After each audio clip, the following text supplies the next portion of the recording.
Well, to get things going, what I was going to do was just to ask the panelists as before to make a big point, and then we can get in and engage with the audience. And if I could start to my left, Richard. Thank you. Okay. Can people hear me? They can now. Good. Actually, I should probably mention there were a number of complaints about the sound, and I apologize. But the team here have gone over it, and hopefully it all works. But if it's really not, if you can't hear, raise your hands en masse in a sort of a Mexican wave, and I'll take notice. Sorry, Richard. Okay. Well, since the minister isn't here, that means I can maybe have a bit more than 2 minutes. Just 2.5. Oh, gee. Okay. I was taught never to start with an apology, and I'm going to break that rule. So I apologize for the fact that I'm not a financial expert. I'm a physicist who works in a chemistry department, has been seconded out into a thing that I co-created called Climate KIC. The KIC stands for Knowledge Innovation Community. It was created under the aegis of the European Community, and we were, if you like, anointed as Europe's pipeline for climate change adaptation and mitigation innovation. I'm in the last 10 years of my career before I retire, hopefully to a reasonable pension, and I felt that I could do something useful in that time, and this is what it is. In fact, Europe thinks we need a pipeline. It thinks that Europe needs to get its innovation mojo back. We, as a region of the world, have dropped in the world rankings of innovation areas. And so, in fact, we're also an experiment in how to improve the innovation pipeline. I'd actually like to talk about it slightly differently. This is really, I think what we're doing is we're creating an environment in which innovation can flourish and be accelerated. That environment is made up of a large number of sort of blue-ribboned partners in Europe that come from 4 sectors, from business, research, education, and government.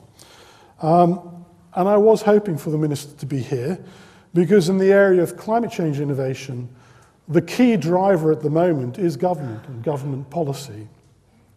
And I had something to say to the minister, which I'm now going to say to you, and if any of you meet the minister, I hope you'll just repeat the message, or in your own way repeat the message. My observation is very simple, and one that's well known, which is that policy instability kills climate change innovation. And I see it on a regular daily basis with the small companies that have been spun out, or the SMEs that exist already that are working with us, where we're trying to create environments, relationships between larger companies with innovation challenges and small companies that can deliver it, and the training of people so that they can actually engage properly in this innovation activity. So it's the 4th member of this quadumvirate that's really important. Government. They keep on changing their minds about things. So in fact, from my perspective, the work that Michael and others have done on government bonds which are indexed to CO2 target achievements is an incredibly interesting proposition. One which you can see from my perspective, from the perspective of my companies, might actually provide a certain degree of stability and commitment to delivering on the targets that have been glibly, in my opinion, been given by government. However, I think that there's a missing element, and that is, why would a government, or a government minister in this case, actually sign up for this rather dangerous pact? And I think at the moment governments have no reason, because they have no vision.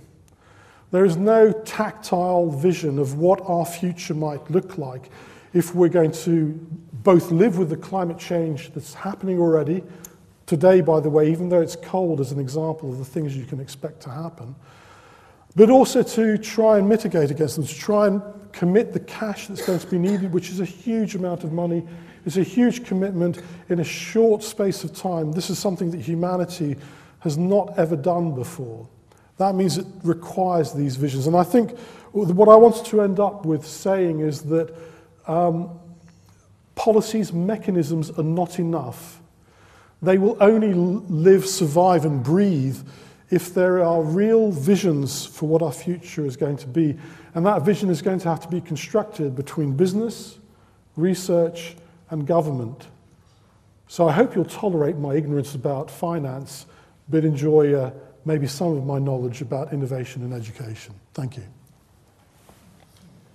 Okay, I'm from the Finance Innovation Lab. Over the last year, I've been doing some work looking at, first of all, the barriers within the financial system to delivering a sustainable economy, so transition to a low-carbon economy that we need. And the four things which came out of that research, and you're not, forgive me if there may be feedback, but I'll start again. So we've been looking at the Finance Innovation Lab but what are the main barriers within the financial system towards delivering a system which could be compatible with a sustainable economy, the sort of investment that is required.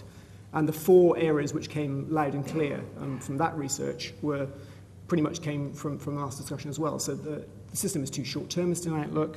There are too many intermediaries and conflicts of interest among the investment supply chain.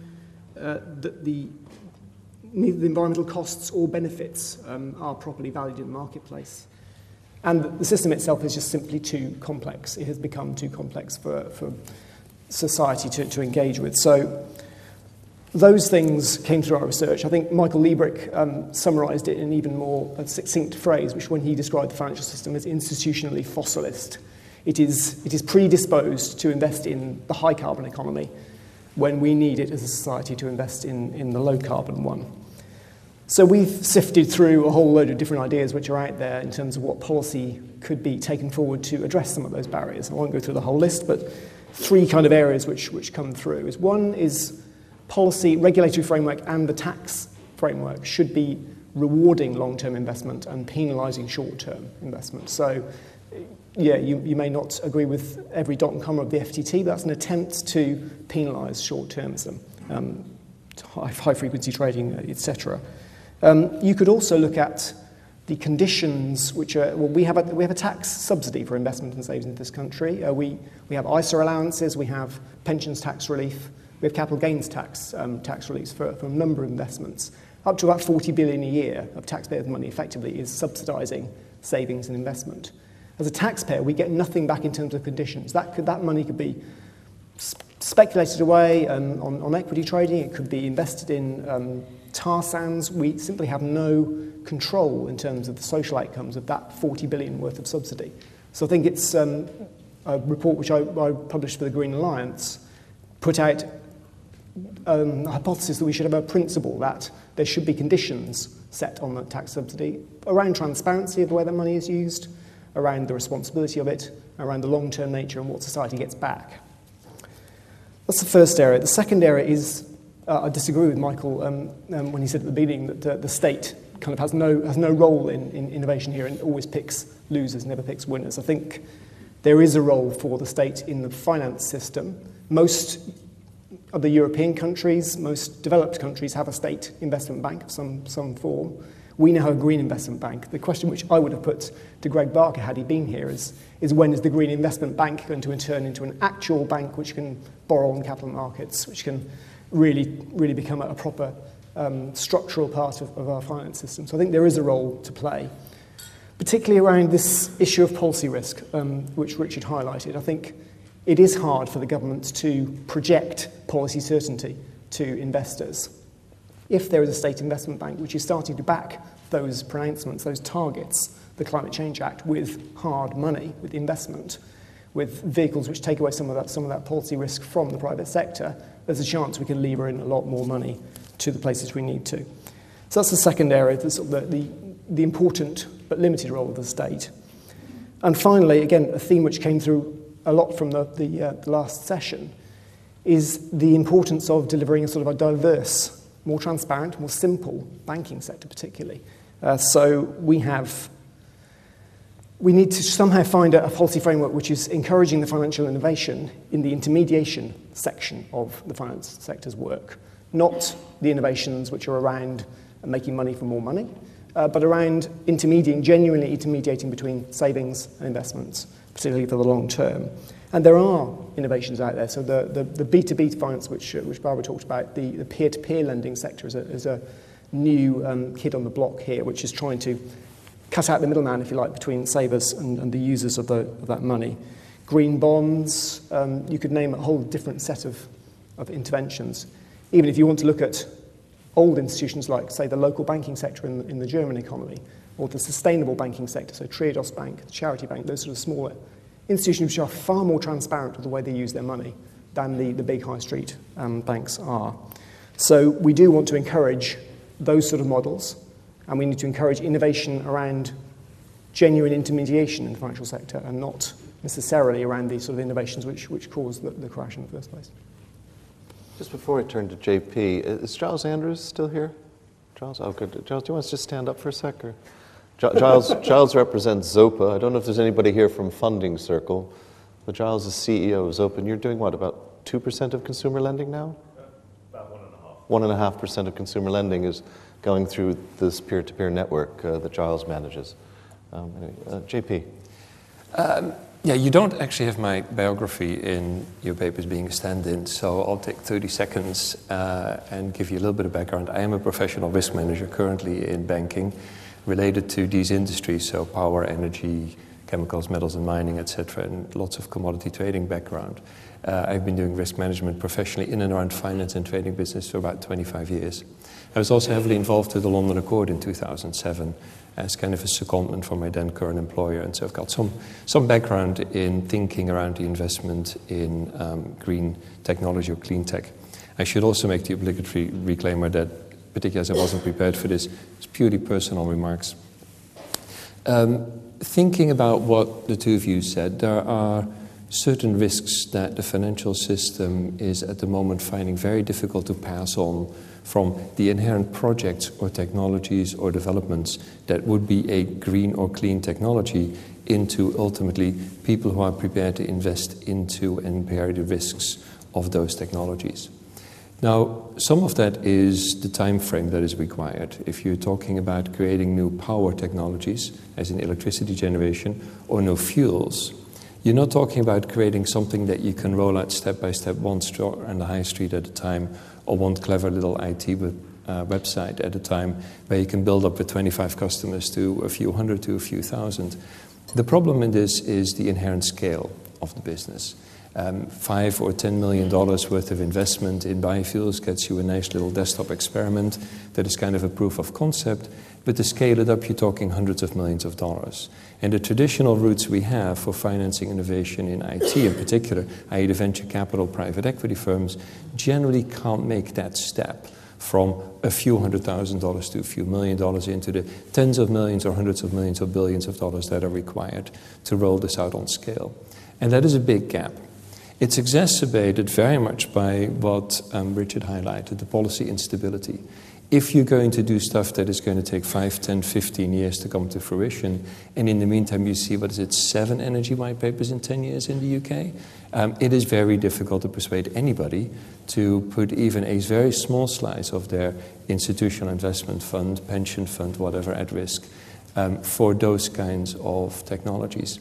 In particular because we can't actually be very clear about the technology risk itself. The industry and government learned its lesson a little bit with nuclear, where if you go back 40 or 50 years, the original risk assessments were very optimistic compared to what has actually happened. People are very leery after biofuels and the first generation biofuels, reputational risks, of making sure that we can actually understand the risk. And as an intermediary, if you can't understand the risks yourself, it is very difficult to make a convincing pitch to anybody to say, you should invest in these kinds of technologies. On top of which, I do agree that the financial system itself is biased to a great deal of inertia. And regulation at the moment certainly reinforces that inertia. It is becoming more and more difficult for a bank to do something innovative outside a trading product world. Because first thing we have to do is prove that it fits in all our existing policies and risk assessments, etc., and convinced about 6 regulators in 4 different countries around the world that we understand that risk. The barrier to bringing a completely new financial instrument that might, for example, finance residential installations of solar panels that don't actually give energy to the homeowner but into the grid, with all its difficult to assess regulatory impact, etc. The barriers to innovating at that level are actually extremely difficult, extremely high. I'll leave it at that for the moment. Well, thank you, panelists. That certainly gets us going on an interesting element of conversation. What I'd like to do, if I could this time, is I'll bias the back of the room, which apparently had the worst acoustic problem. So if I could see some shows of hands from the back of people who'd like to kick in and comment on investing in green technologies. Ooh, nice and quiet. Thank you.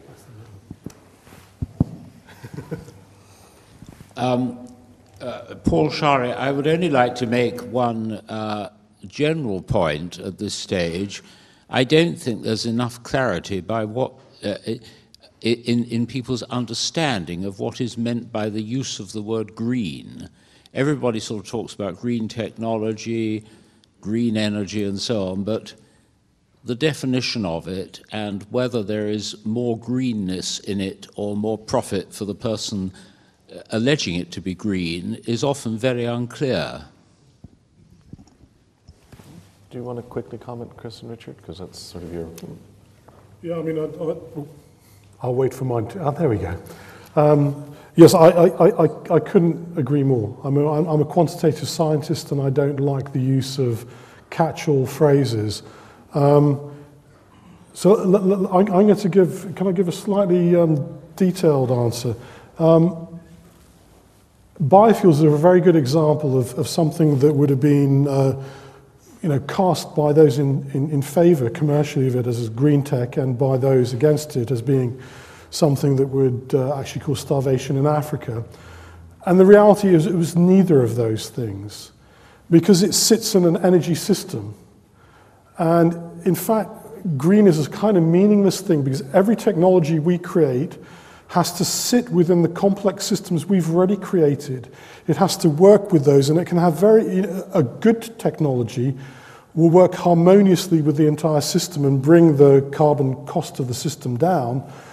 But you can equally have good intentions, but create something that sits in there, and it has a perturbation on everything around it, which means that although it itself may reduce carbon, it displaces the carbon emissions elsewhere. So I think it's a very valid point. And when I said this comment about visions, what I really meant there is a comprehensive vision, a vision of, well, what would my city look like? How would it function? So not about independent little things, but about how does this actually all look and how does it work? Could you suggest to Paul another phrase that would help us keep us on track today? Yeah, it's just... Yeah, I think I would use the phrase systemic climate innovation. Very academic, I know, but the systemic word is to say it's about systems. That's good, because the example that you're referring to is this concept that I have a biofuel plant which gets a green label because it sounds green, but I can be doing this by importing biofuels from Australia or palm oil or something versus actually being part of an entire system where I'm actually generating no net carbon effect. That's really the point? Yeah, I mean, and it's also to do with for example, growing the crop in Brazil. It has a very different carbon footprint and a very different effect from doing it in the Midwest. And it was politically done for very different reasons as well. And so when you hear the word green tech, it hides all of that reality and complexity. Quick comment on that. What the traditional response to that would be, put that in the price. Bring all those impacts, all those effects into the price, the cost of whatever it is that you're doing, because that's the only mechanism we have to solve what is otherwise an equation that is too difficult. Right? We see these unintentional effects and unintended consequences all the time. US greenhouse gas emissions are down because of the shale gas revolution. So if you track over the last 18 months, the share of coal in power generation versus gas in the US has flipped from about 50 to 25%, 50% coal, 25% gas, to roughly the other way around. purely price-driven because of the very low prices for natural gas. Great for their CO2 emissions. What's been happening, though, if you combine it with the Germany turning away from nuclear power stations, is that US coal is being exported to Europe. And we are in Europe now burning more coal than we've ever done before and building new coal-fired power stations. Why? Because coal is cheaper now, even if we import it from the US, than gas that we produce here. So European CO2 emissions are actually going up, certainly per unit of GDP, as a consequence of what's been happening in the US. I said the only way you can solve that problem, at least in the traditional economic sense, is put all those effects into the price and then let a market solve it. Problem with that is we haven't solved the issue of how do we bring the long-term capacity building into a market environment. You know, the short-term trading part works a treat, that's not a problem at all. But the long-term capacity part, we haven't got a good market solution for yet. Just before I turn back to the audience, Chris, you mentioned the use of tax incentives and all that. I was sort of struck because, to me, tax incentives are part of the problem. They're very inherently short-term. You know, I have no idea. He's been working late at night. He gets up to the box in a couple of weeks. You know, he's hungover. You know, he's got a headache. He's studying like a first year, and I have no idea what he's going to pull out of that red box. Now, that's largely a British problem, but you know, but there are other jurisdictions that operate in a similar way. I was at a book launch earlier this week, which I found fascinating. I was asked to speak. It was Colin Meyer. Colin was the former dean of the Said Business School at Oxford University, and he has written a book called Firm Commitment. And I was actually quite struck because he said we've been analyzing this too long in a kind of a dichotomy between government and tax and, you know, incentives and all this. He said the corporation's part of the problem. And he indicated that what he'd be interested in is a corporation which paid effectively differential benefits based on the amount of time you were prepared to commit in advance to holding the shares. I found that quite an interesting concept. I don't know if you have any reaction to that. Yeah, no, I think it is completely up to the companies offering the shares. They choose to do that. I think the system, no one wants to make that step. So whether there is a way of framing the regulatory framework or the tax framework so that capital gains tax could be graded a little bit more so that you get less capital gains if you've held that share for a long time. And if more people are if more institutions are holding the shares for a longer time, then they start to think about the long-term value, the risk to the long-term value of that asset. So then you start to get the sort of calculations around the carbon bubble, which are sort of being discussed a great deal now.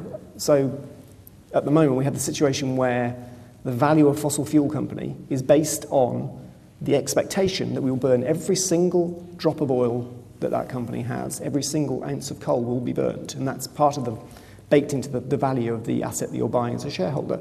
Now, as an individual, as a human, I would hope that quite a lot of that coal is never going to be burnt, but that's not valued in the marketplace correctly. Now, that's because people can get out of those shares as soon as they possibly can. So in a sense, because the shares are churned so much, it's a rational decision not to take account of that carbon bubble problem. So are there ways, and I haven't got a detailed policy prescription here, but are there ways of setting laws and regulations and tax so that we are encouraging more long-term share ownership, and so therefore that long-term risk to the value is factored in? JP, you wrote a paper on this recently. We've looked at a number of these things already. So we do know that the total amount of carbon reserves on even just the FTSE 100 index, let alone the stock indices in the world, is too great to have a burn if we're serious about the science and stopping increases of more than 1 or 2 or 3 degrees Celsius. So I totally agree with your underlying point. Holding the equity for longer doesn't change the incentives for shallow BP, though. Right, because they care about the total amount of money. Once that's been paid in a rights issue, whether those shares that are traded has no impact on the behavior of the corporation. It may have an impact on the behavior of pension funds who, if you tell them that they must own the shares for 5 years, may now come back to you and say, well, first of all, then I'm not going to touch the energy sector. I'm just not going to buy that because it's way too risky. Why would you force me to take on a risk for 5 years? There's a huge premium now all of a sudden. If you make me hold the shares for 5 years, then I need a much bigger return, which increases the cost of anything that is new and anything that is innovative and any new technology. So be careful about, again, the unintended consequences. It sounds great. I actually don't think that making people hold shares of equity for longer is necessarily a good answer for this. I think the debt side is more interesting because as a lending banker or a risk manager for lending bankers, my response to this issue is, okay, it's not going to hurt me for the next 2 years if I make a loan to a big energy company. This whole issue about too much in carbon reserves over the next 2 years doesn't matter. So I don't mind that. 5 years, probably not. 10 years, oh, hold on a second. So now in the next time we renew a credit facility for Shell, which does get renewed regularly, we might just have that conversation and says, you know, we're really not that keen on 10-year risk on you anymore because of these issues. And there I think banking has a greater role to play on the debt side, the lending side, than one does in the equity market. Different for private companies, different for companies that go public where you have that initial equity offering. That's a fair point. But for an established, particularly publicly held company, I don't think that forcing people to hold equity shares for longer is the answer. Well, I think we'll turn back to our very shy audience who are not looking so shy. So that's great. Well, we'll start. Let's start here with some new. Carl. Thank you. I'm Carl Nisse. I'm a member of the board of a company called Tech Capital, and we trade in open innovation. 2 questions. One, the Commission is now proposing or working on a new proposal for climate change to 2030. And they are contemplating not making it mandatory, but anyone can apply it or not. I would like to hear your views on that, because if we do not have that legislation, I doubt that other than the Nordic and some other country will follow the proposal and the rest will just skiff off somewhere. The other question is more local. What do you think would be the effect of the new patent box law? I think that's an extremely interesting proposal because it may help bring innovations out in the market, since the capital gains tax will be 10% rather than the usual 30 or 40. Gentleman there. Yep. Sorry.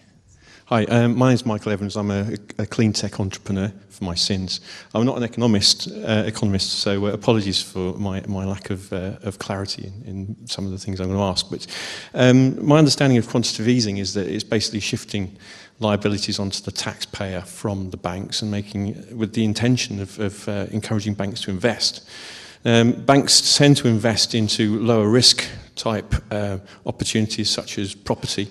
And only a small percentage of that money, to my understanding, is actually getting into the productive economy.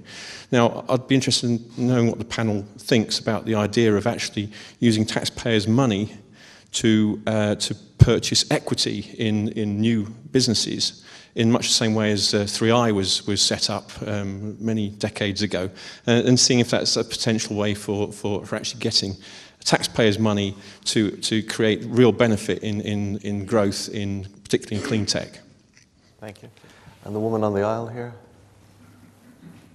Hi, Sarah Davey from Old Mutual. I just had a general comment really about the financial treatment of research and development. And I went to a Royal Society lecture quite recently about the development of carbon nanotubes, and I was quite interested to see that different technology companies had collaborated together in pooling their research costs, because the accounting treatment of research costs is that you can't write it off against your profits. So I wondered if the treatment could be altered for green technology, and whether that would encourage investment in a different way rather than equity investment.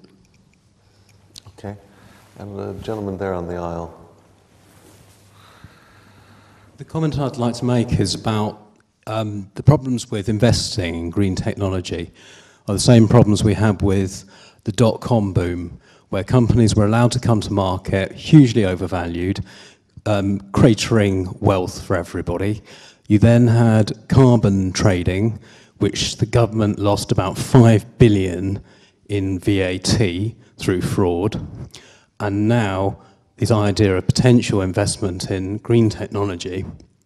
What does the panel think needs to be done in terms of structure to avoid these kind of problems happening all over again. Thank you. I think we'll pause there for a minute. There's quite a bit to get on with. I think basically the financial investment element, both R&D research and patents, the 2030 question, and the QE and lower risk and kind of fraud. I think those were the sorts of things. I might just kick off on the R&D investment. That's a problematic one. There is, in fact, a very aggressive scheme of, help me, Ian, what's it called? Sorry, the R&D tax credits. Unfortunately, of course, that only applies if you're making a profit.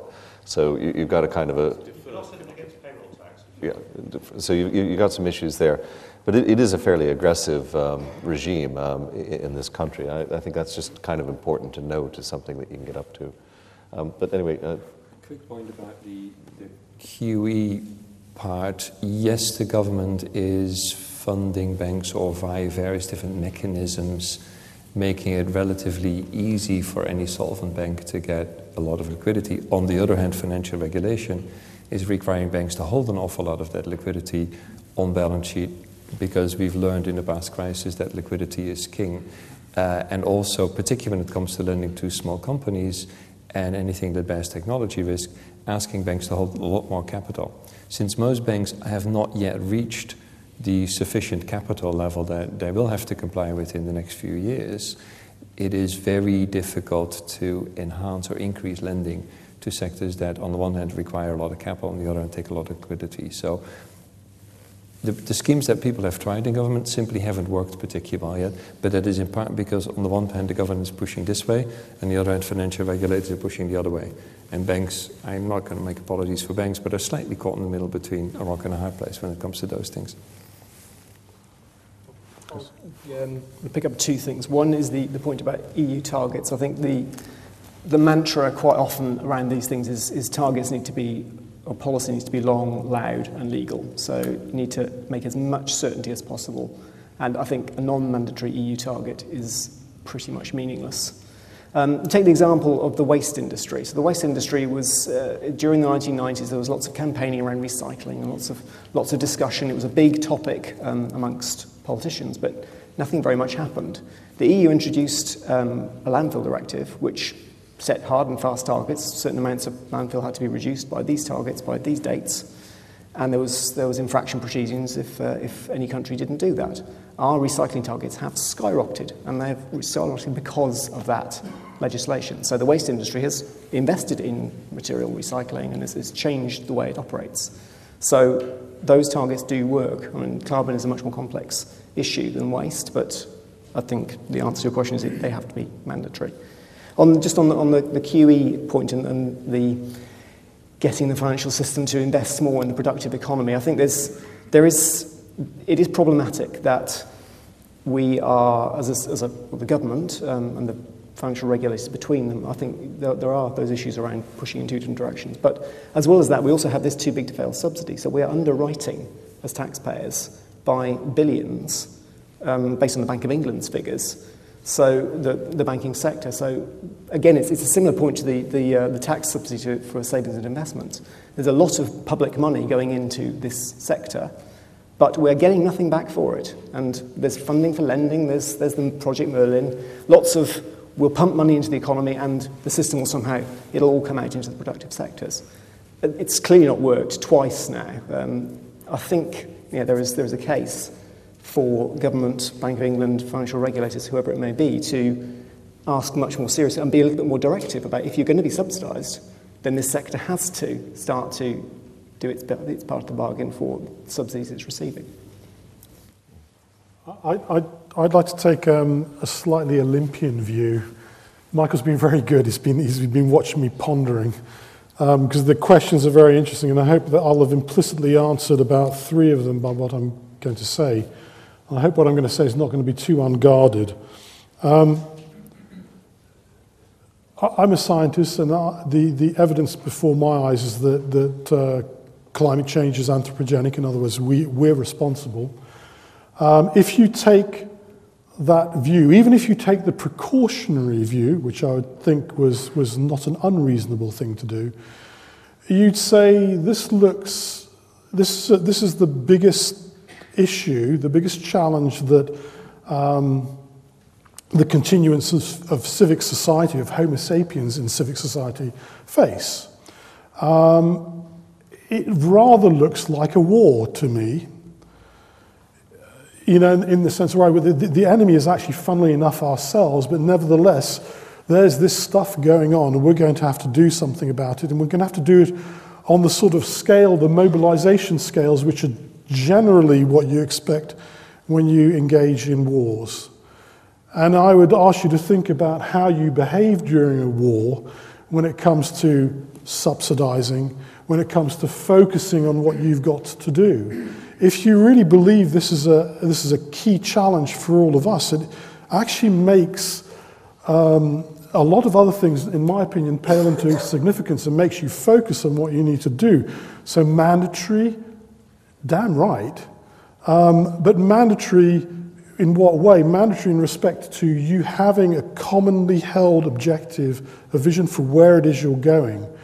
Because policy itself and regulation itself often has unintended consequences. But if you, in other words, willy-nilly stuff happens, if you know where you're going, you can at least say something's going wrong and we need to make some alterations. Changes in, actually, I was asked about direct funding into SMEs. I'd broaden that out, you know, use of taxpayers' money to help to solve a significant challenge that we have. That seems to me to be in the public good, and so my answer would be actually stop behaving as if this is some kind of minor event that's happening, and so the normal rules apply. In war, the normal rules don't apply.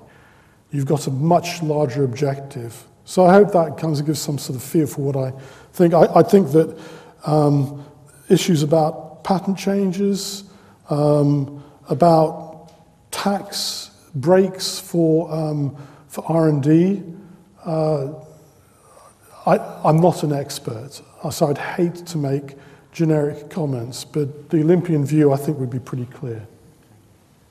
And actually, I'll just pick in, before we move back to the audience, on Carl's point about the patent box. I personally don't think it's going to hurt, but I don't think it's going to help much.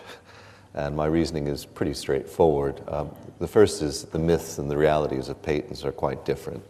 You know, the myth is this is for the little guy. It's not. You know, patent boxes are for the big boys, and that's how they smash the little boys up. And I used to manage 3,000 patents, so I know. Second thing is that virtually no patents ever get royalties, and when they do get royalties, they're often fictional for tax purposes.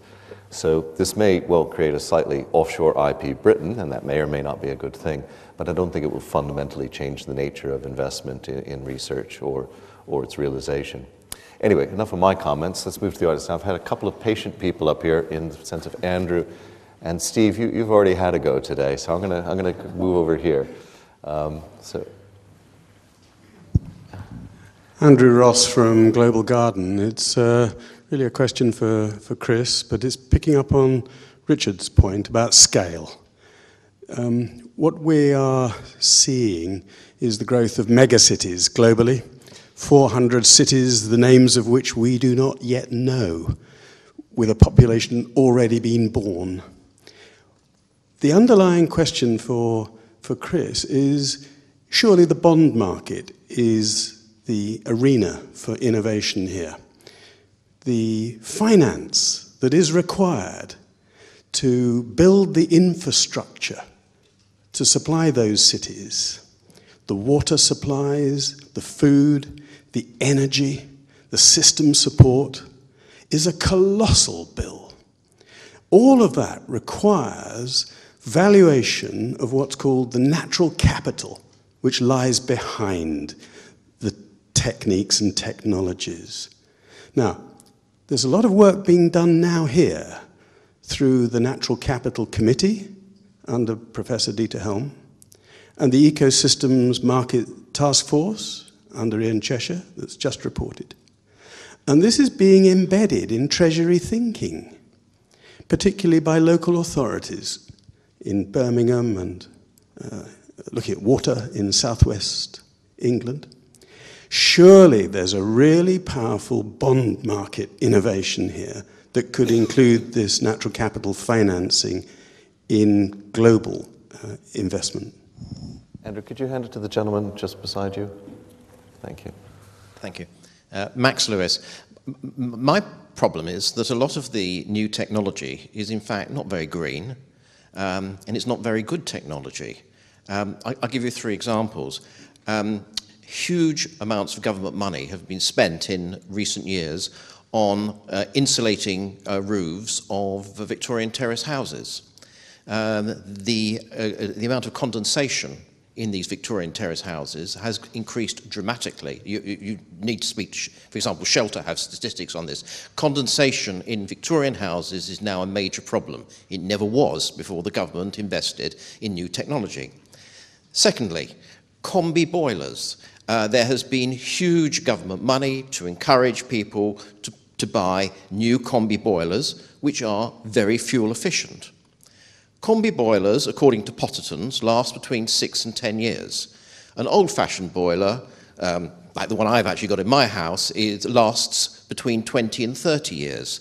Potterton sell spares for 30-year-old boilers. They do not sell spares for 10-year combi boilers. Third example, solar panels. I have the good fortune to live in a very prosperous town in Tunbridge Wells in Kent. Virtually all of the large detached houses in my town have solar panels put in at huge expense to the government because they're getting 40-something p per unit of electricity. Who's paying for it? The poor people who live in the Victorian terrace houses who don't have solar panels in the roof. And who's made the solar panels? Poor people in China who've now got major pollution problems because of the solar panels. I just feel there's not joint up writing. People don't think of the effect of technology before they start financing. And these are 3 direct examples. Thank you, Max. Move towards the back. Hands up in the middle in the back, please. Okay.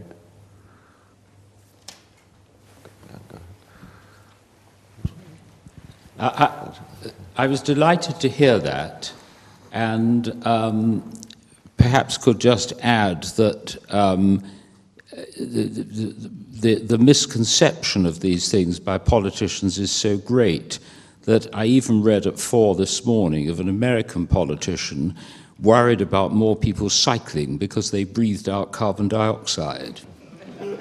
It may or may not be true, but it came from an official source. Thank you, Paul. And there's somebody right at the back, James, there, tucked up. Put your hand higher, they can't see you, please. Thanks. Is the financial system inherently biased towards funding large-scale, centralized power projects rather than providing the decentralized power system we need? Excellent. Great. Well, panelists, I was particularly interested in Max's comments only because I remember Dr. Kevin Parker, who helped us set up London Accord years ago, muttered very loudly to me one day that these would all come a cropper because the Victorian houses were built for a maritime climate and that the leakage and all that was exactly what you needed, and this would all come awry, and he seems to have been quite prophetic. Anyway, gentlemen, we've got quite a few comments here about unintended consequences, nature of technology. You want to kick off? Yeah, I mean, I think that the examples you gave, not the one about the cycling, which I just think is hilarious. I must remember it. You must show me the quote. Is absolutely right. It's what I meant by thinking about systems. So what you're essentially describing is something where people are doing point innovations, politicians are hanging on to that and saying, there you go, use that, that'll solve it, use this. They just want a single silver bullet to solve stuff. A Victorian home is built in a particular way, and the whole structure works over a number of decades of experience and so on. And the fact the building industry has not moved on very much. It's a rather conservative industry, and although it is perfectly possible to make new homes with completely different performance characteristics, an underlying challenge is to find ways of taking all this huge amount of building stock that we've got, treat it as a system, and solve it as a system, not in individual components, which is what you're seeing. And I mean, we haven't talked about something which underlies another one of the points you made, which is about the condensing boilers, which is life cycle analysis, and it sort of came up around the place. It even relates to eating horse meat accidentally. We're meant to be, a knowledge society or knowledge-based, economy. It's amazing that we've got all this knowledge, but we haven't got any intelligence behind it. Intelligence comes from actually knowing what all these things mean. So in the case of the condensing boiler, it says you've got to factor in the cost of building another one of these things and putting it in your house, and you need to do the whole life cycle to figure out what the problem is, whether actually you need to create yet another generation of boilers. I think that's a huge untapped and necessary area of innovation, which probably people around here may even be working on, for all I know. Okay. Well, I've got a Victorian house with loft insulation and it doesn't have a condensation problem. I've just replaced my 15-year-old combi boiler, which was perfectly fine, but we were moving it anyway, so we got a more efficient one. It had no problems, so I can trade with anecdotes. But on the green bond point, Andrew, you made specific to me, I think there's a tremendous potential for green bonds. I mean, the Climate Bond Initiative, I think, is a very, very good initiative. It's starting to emerge as sort of a climate bond, green bond market.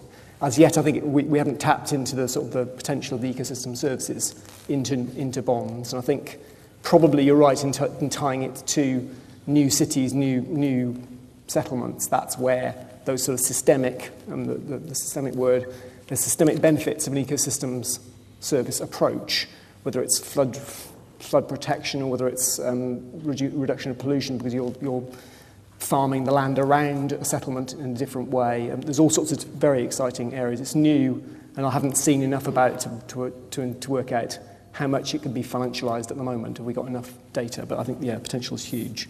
And on the point about can the finance system fund the decentralised sort of energy system that we see, that we may want to see emerge, I think a few years ago I was an advocate of just the sort of decentralised energy was the way to solve the sort of the energy system problems. I think now the climate issue is now so urgent we kind of need the big and the small.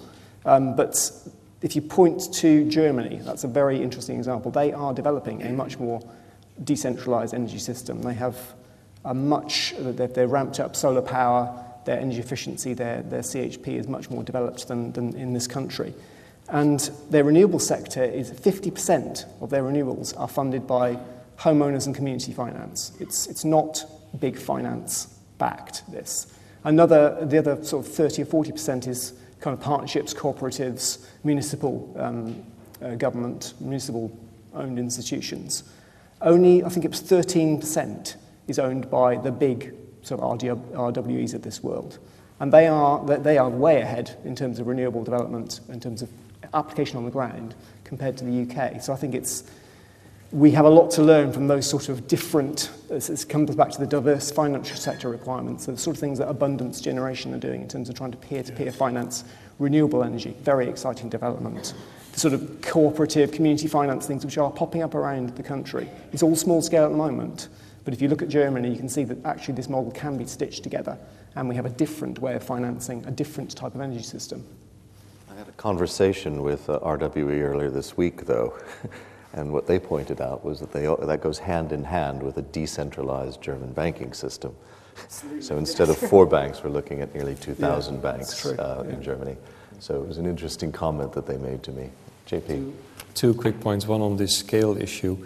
Whether we stick with fossil fuel energy or switch to clean solutions, the total amount of investment required over the next few decades is literally in the trillions of dollars.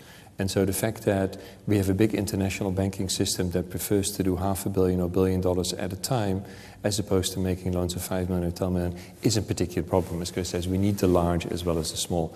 If there were no money for the small, then that's a separate issue, perhaps to be addressed. But the fact that there is a big banking system that can do $1 billion bond issues for corporations is, if anything, a good thing, given the scale of the problem we're trying to solve. That's one.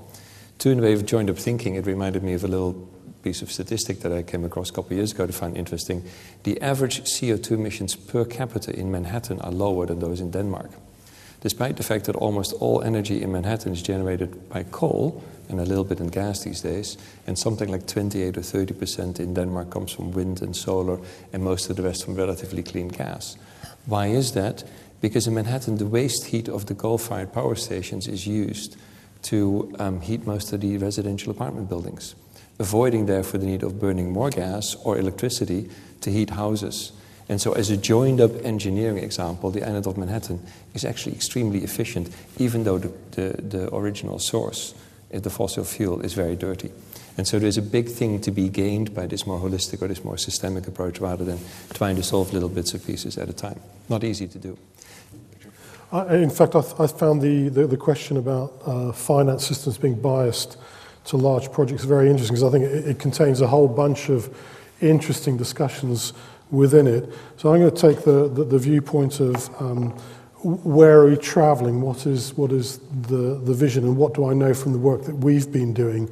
In a future where you have a higher proportion of renewable energy sources, in fact, you need to have decentralization in order to make a smart grid work. You have to have ways of exchanging energy, storing it, redistributing it.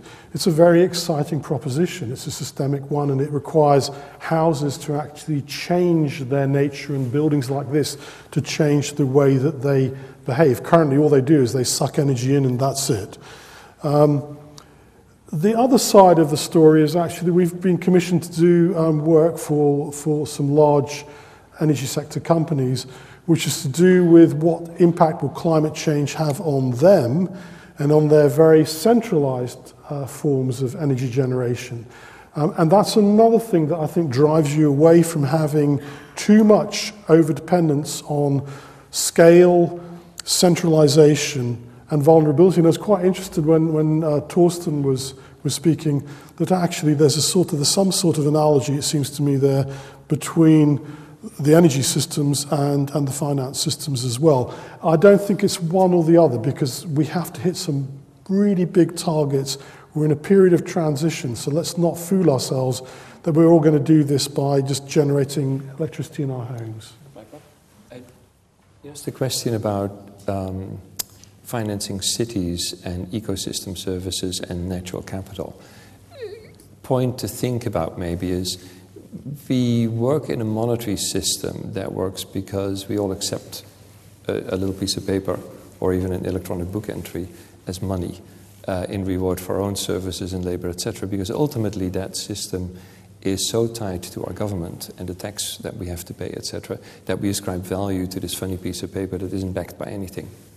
If you could back something by natural capital via some valuation mechanism, and you make those not too easily fungible with money that is backed by a tax obligation, i.e. the pound sterling and the dollar as we currently know it, then maybe there is a way to start valuing that natural capital and those ecosystem services in a way that the bond market could absorb. Right? But the trick is to find some mechanism to take that value and tie it to something that is backed by those services. Now, quite how that works, don't know. There's lots of people thinking about it. You're very welcome to join those groups, but there's no answer yet for that one. We have time for just a couple more comments and questions. Oh gosh, now everybody's up. Well, I'll go to Nick if I can. And I'm going to have to favor people who haven't spoken, so a lot of you have had shots, and I'm sorry about it. So, Nick, go ahead, and then I'm going to go to Nick Robbins from HSBC. We've been doing quite a lot of work on this issue of unburnable carbon. I really just wanted to ask the panel to think about their preferred ways of dealing with this issue of inertia. Increasing number of institutional investors are aware that if we're going to make a successful transition to a low-carbon economy, then assets that are currently valued positively will change their valuations. But they're stuck. There are many barriers in the way, benchmarking, regulations, behavioral issues, and so on. How do we actually tackle this inertia? Because otherwise we're going to see some very serious financial repercussions. James, the woman at the back, over to your right, yeah. And Laurie, over here. My name is Richard Cayford. I'm an environmental architect. I just firstly like to reassure the gentleman about the condensation in buildings. It is a problem, but there are ways of dealing with it. But it's actually quite complex. The whole issue is quite complex. And I wonder how the presentation of something like this goes about when it's much more complex than the Green Deal, for example, where it actually doesn't address the issues. The complexity is how Germans make BMWs. It's actually, building technology is quite complex now, and it's quite a complex message. So how do we deal with that? Thank you. And apologies for my eyesight. Carl Allen, I'm a pensioner. Are we looking for new innovation, or are we looking to invest in existing innovation? Has most of the problem already been solved? Okay. Did I see another hand? Okay, the gentleman, this last one here then, James. Richard Verriard. We heard some things about contrasting point solutions with joined up solutions. And we also heard some things about large versus small. But it seems to me that some of the large solutions are still just point solutions. Is it easier to get funding for simplistic solutions rather than systemic joined up solutions? Okay, panelists, this is the last round. So who would like to kick off? JP? On the last point, yes, I would agree that anything that is a simpler story at the corporate level is easier to fund than something that is more complex. There's no two ways about it. I don't think I have a good answer for how we fix that, but I would agree with your diagnosis that is the case. To Nick's point about unburnable carbon and how you put that in valuations and what we do about those, there are a number of regulations that, as you point out, make it difficult for people to recognize this reality that they're invested in things that we almost certainly can't use, and therefore we can't realize the value thereof. Those you could see are either floor prices or easier ways out over a long period of time. And you may have to go to setting aside some of those investments and diffuse them over a very long period of time, with some rolling into other forms of equity, other financing, and cleaner technologies as a substitute. But it's a significant problem, and the longer we wait to tackle it, the harder it will get. Chris? Okay, well, the answer to the question, is it new technology or existing technology? The simple answer is both. Not about what we want to do, how we want to do it, to solve perhaps a significant part of the problem. I think there's an awful lot we can do with existing technologies which are market ready, and energy efficiency is the classic example where there's plenty of stuff. Loft insulation is not rocket science, and we do need it in lots of places.